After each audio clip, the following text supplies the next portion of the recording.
اور میں اس کے نچلے حصے میں لیٹا ہوا تھا کہ اچانک پانی کے قطرے میرے سینے پر گرنے لگے۔ میں نے سوچا اللہ کی قسم نہ میرے پاس پانی ہے اور نہ ہی آسمان برس رہا ہے۔ چنانچہ معاملے کی تہ تک پہنچنے کے لیے میں چھت پر چڑھا تو کیا دیکھتا ہوں کہ حضرت عمر بن عبد العزیر رضی اللہ تعالی عنہ سجدہ ریز ہیں اور آپ کے آنسو چھت سے نیچے ٹپک رہے ہیں۔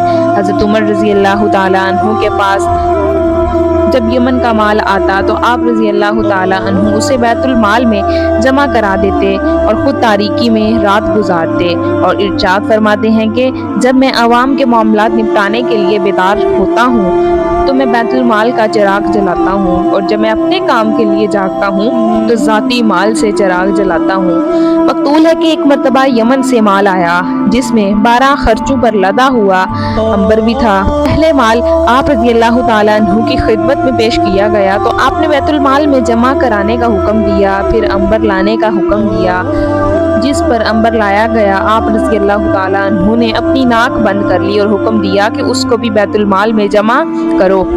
عرض کی گئی کہ حضور یہ عنبر ہے، یہ خوشبو سونگھنے سے کم نہیں ہوتا، تو ارشاد فرمایا کہ اس کی خوشبو ہی سے نفع اٹھایا جا سکتا ہے۔ مقبول ہے کہ حضرت عمر رضی اللہ تعالیٰ عنہ کی بیٹی نے آپ کے پاس ایک چمکدار موتی بھیجا اور عرض کی کہ اگر آپ مناسب سمجھیں تو آپ اس قسم کا ایک اور موتی مجھے بھیج دیں تاکہ میں ان کو اپنے دونوں کانوں میں ڈال سکوں۔ آپ رضی اللہ تعالیٰ عنہ نے 2 انگارے اپنی بیٹی کی طرف بھجوائے اور ارشاد فرمایا اگر تم اپنے کانوں میں ان دونوں انگاروں کو ڈالنے کی طاقت رکھتی ہو تو میں تمہاری طرف موتی بھیج دوں گا۔ حضرت سیدنا ابو داؤد رحمۃ اللہ تعالی علیہ فرماتے ہیں کہ حضرت عمر کے پاس ایک سیڑھی تھی جس پر آپ چڑھا کرتے تھے تو اس سے آوازیں آتی تھیں اور کمزور ہونے کے سبب وہ ہلنے لگ جاتی۔ آپ کے دوستوں میں سے کسی نے اس کو گارے سے مضبوط کر دیا اور پھر جب آپ رضی اللہ تعالیٰ عنہ اس پر چڑھے تو دیکھا کہ اب کی بار آواز نہیں آ رہی۔ دریافت کرنے پر عرض کی گئی کہ فلاں شخص نے اسے ٹھیک کر دیا ہے تو آپ رضی اللہ تعالیٰ عنہ نے ارشاد فرمایا کہ اس کو واپس اپنی حالت پہ کر دو، کیونکہ جب مجھے یہ خلافت کی ذمہ داری سونپی گئی ہے میں نے اللہ تعالیٰ سے یہ وعدہ کر رکھا ہے کہ نہ کوئی دیوار بناؤں گا نہ کوئی عمارت۔ حضرت سیدنا عبد الرحمن بن زید رحمۃ اللہ تعالی علیہ فرماتے ہیں کہ حضرت عمر رضی اللہ تعالیٰ عنہ 28 سال منصب خلافت پر فائز رہے۔ آپ رضی اللہ تعالیٰ عنہ کے وصال سے پہلے ایک شخص کثیر المال لے کر ہمارے پاس آیا اور کہنے لگا کہ آپ جہاں مناسب سمجھے اس مال کو فقراء میں تقسیم کر دیجئے، مگر اسے اپنا مال لے کر واپس جانا پڑا کیونکہ حضرت عمر رضی اللہ تعالیٰ عنہ نے اپنی احتیاط سے لوگوں کو غنی کر دیا تھا۔ حضرت سیدنا نضر بن سہل رحمۃ اللہ تعالیٰ علیہ اپنے والد محترم سے بیان فرماتے ہیں کہ حضرت عمر رضی اللہ تعالیٰ عنہ نے ایک دن اپنی نوکرانی سے فرمایا کہ مجھے پنکھے سے ہوا دو تاکہ میں سو سکوں، تو وہ آپ رضی اللہ تعالیٰ عنہ کو پنکھا دینے لگی اور نیند کے جھٹکے سے نوکرانی کی بھی آنکھ لگ گئی۔ جب آپ رضی اللہ تعالیٰ عنہ بیدار ہوئے تو اسے پنکھا لے کر کنیز کو پنکھا لانے لگے۔ جب کنیز بیدار ہوئی تو آپ رضی اللہ تعالیٰ عنہ کو پنکھا لگاتے ہوئے دیکھا تو اس کی چیخ نکل گئی۔ آپ رضی اللہ تعالیٰ عنہ نے ارشاد فرمایا کہ تو بھی تو میری طرح انسان ہے، تجھے بھی میری طرح گرمی لگتی ہے، لہٰذا میں نے چاہا کہ تجھے پنکھا دوں جیسے تو مجھے پنکھا دے رہی تھی۔ ولید بن ہشام کا بیان ہے کہ میری ایک یہودی سے ملاقات ہوئی، اس نے حضرت عمر رضی اللہ تعالیٰ عنہ کے خلیفہ بننے سے پہلے ہی مجھے بتا دیا تھا کہ آپ رضی اللہ تعالیٰ عنہ خلیفہ بنیں گے اور عدل کریں گے۔ میں نے جب حضرت عمر سے مل کر انہیں یہ بات بتا دی جبکہ آپ خلیفہ بن گئے اور چند روز بعد اسی یہودی سے میری ملاقات ہوئی، وہ کہنے لگا کہ میں نے تمہیں نہیں بتایا تھا کہ آپ رضی اللہ تعالیٰ عنہ ان قریب خلیفہ بن جائیں گے، اور وہی ہوا جو میں نے کہا تھا۔ میں نے کہا تھا کہ ہاں ایسا ہی ہوا۔ پھر اس نے مجھے بتایا کہ اب آپ رضی اللہ تعالیٰ عنہ نے زہر پی لیا ہے، لہٰذا انہیں کہو کہ اپنا علاج حفاظت کر لیں۔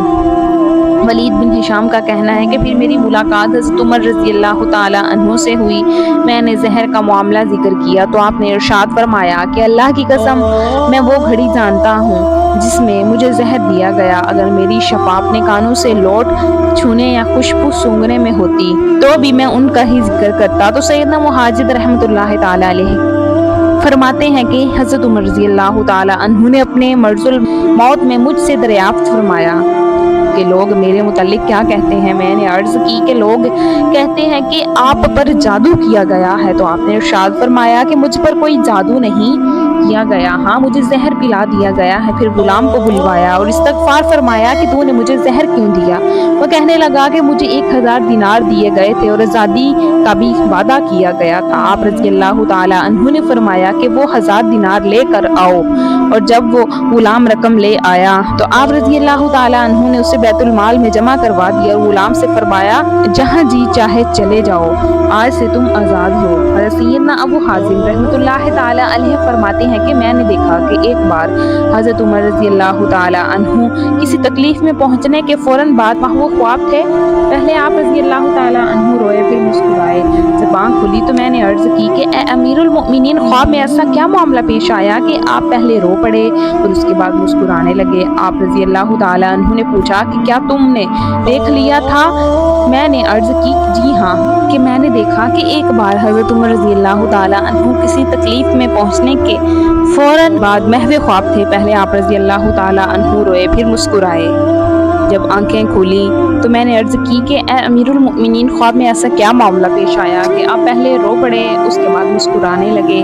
آپ رضی اللہ تعالیٰ عنہ نے پوچھا کہ کیا تم نے دیکھ لیا؟ میں نے عرض کی کہ ہاں جی ہاں، میں اور ارد گرد کے تمام لوگوں نے بھی دیکھ لیا تھا۔ آپ رضی اللہ تعالیٰ عنہ نے فرمایا کہ میں نے دیکھا کہ قیامت قائم ہو چکی ہے، قبروں سے اٹھنے کے بعد لوگوں کی 120 صفیں ہیں، جن میں 80 امت محمدیہ صلی اللہ علیہ وسلم کی ہیں، اور اچانک منادی نے ندا دی کہ حضرت ابو بکر صدیق کہاں ہے؟ حضرت ابو بکر نے لبیک کہا تو فرشتوں نے آپ کو دوبارہ خداوندی میں کھڑا کر دیا اور آپ رضی اللہ تعالیٰ عنہ آسان حساب لیا گیا۔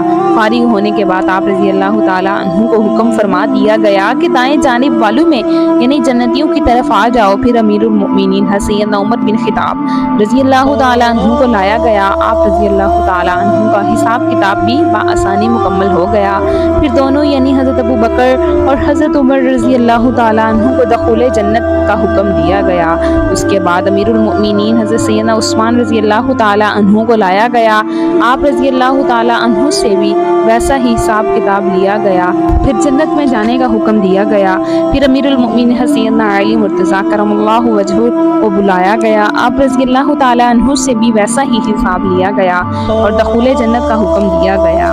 حضرت سیدنا عمر بن عزیر رضی اللہ تعالیٰ عنہ فرماتے ہیں کہ جب پکارا گیا کہ عمر بن عبد العزیر کہاں ہے تو مجھے پسینہ آ گیا اور ملائک نے مجھے پکڑ کر بارگاہ الہی میں کھڑا کر دیا۔ اللہ تعالیٰ نے مجھ سے معمولی چیزوں اور میرے تمام فیصلوں کے متعلق کچھ فرمایا، پھر مجھے بخش دیا اور جنت میں جانے کا حکم دیا۔ پھر میرا گزر ایک نیم مردہ شخص پر ہوا جس میں نے ملائک سے پوچھا، ملائک سے اس کے متعلق دریافت کیا تو انہوں نے جواب دیا کہ آپ خود اس سے پوچھ لیں، یہ جواب دے دے گا۔ میں نے اپنے پاؤں سے اسے ٹھوکر ماری تو اس نے سر اٹھا کر اپنی آنکھیں کھولی۔ میں نے پوچھا کہ تم کون ہو؟ وہ کہنے لگا کہ آپ کون ہیں؟ میں نے اپنا نام بتایا۔ پھر اس نے پوچھا کہ اللہ تعالیٰ نے آپ کے ساتھ کیا معاملہ فرمایا؟ میں نے جواب دیا کہ اس نے مجھ پر اپنا رحم و کرم فرمایا اور میرے ساتھ بھی وہی معاملہ فرمایا جو گزشتہ خلفاء یعنی چاروں خلفائے راشدین کے ساتھ فرمایا۔ یہ سن کر اس نے مجھے مبارکباد دی۔ میں نے پھر اپنا سوال دہراتے ہوئے پوچھا کہ تم کون ہو؟ جواب ملا کہ میں حجاج بن یوسف ہوں۔ مجھے اللہ تعالیٰ کی بارگاہ میں پیش کیا گیا۔ میں نے اسے شدید غضب میں پایا۔ مجھے میرے ہر مقتول کے بدلے قتل کیا گیا اور حضرت سیدنا سعد بن جبیر رضی اللہ تعالیٰ عنہ کے بدلے 70 مرتبہ قتل کیا گیا، اور میں اپنے رب کی بارگاہ میں اس چیز کا انتظار کر رہا ہوں جس کا تمام کلمہ گو انتظار کر رہے ہیں، یعنی جنت یا جہنم۔ حضرت سیدنا ابو حازم رحمۃ اللہ تعالیٰ علیہ فرماتے ہیں کہ حضرت عمر کا یہ خواب سننے کے بعد میں نے اللہ تعالیٰ سے وعدہ کر لیا کہ آئندہ کبھی بھی لا الہ الا اللہ محمد رسول اللہ پڑھنے والوں کو آگ کی تکلیف نہیں دوں گا۔ اللہ تعالیٰ ہم سب کو قلب سلیم عطا فرمائے اور قرآن اور حدیث پہ چلنے کی توفیق عطا فرمائے۔ پیارے ناظرین، امید کرتی ہوں کہ آپ کو یہ ویڈیو اچھی لگی ہوگی۔ ویڈیو اچھی لگے تو ویڈیو کو لائک کیجیے اور مزید اس طرح کی ویڈیوز دیکھنے کے لیے ہمارا channel learning of Islam subscribe کیجیے۔ ملتے ہیں نیکسٹ ویڈیو میں، اجازت دیجیے، اللہ حافظ۔